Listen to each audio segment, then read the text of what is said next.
Bertemu lagi dengan saya, Ibu Nur Medawati.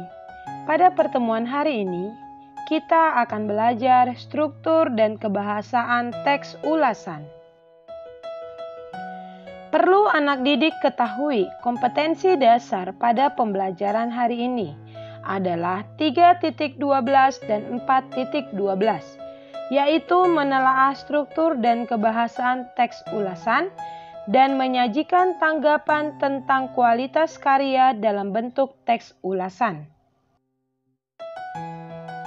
Struktur teks ulasan terdiri atas 1. Judul. Judul biasanya berbeda dengan judul karya yang diulas karena berisi pandangan penulis ulasan terhadap suatu karya. 2. Identitas karya. Memberikan informasi mengenai buku atau karya kepada pembaca ulasan. 3. Orientasi. Berisi gambaran umum sebuah karya yang diulas. Pada bagian ini, penulis ulasan dapat menuliskan sinopsis karya jika berupa cerpen, novel, atau film. Struktur keempat, penafsiran. Berisi tafsiran atau pandangan penulis yang berisi kelebihan dan kekurangan terhadap suatu karya. 5. Rangkuman dan simpulan.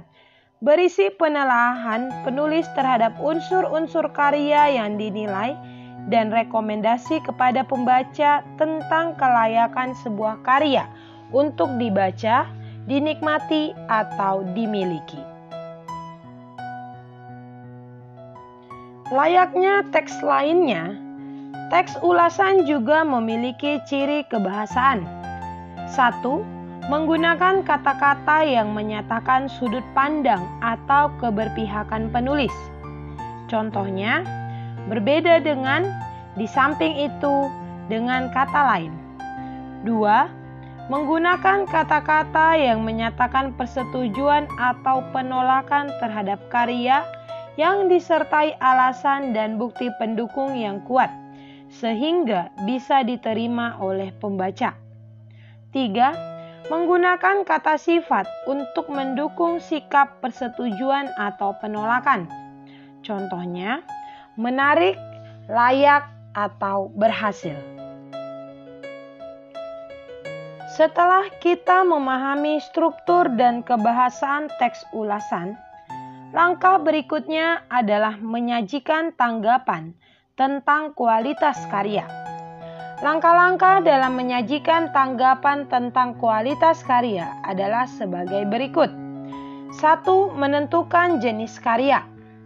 2. Membaca karya secara berulang hingga paham. 3. Menuliskan garis besar bagian-bagian penting dalam karya.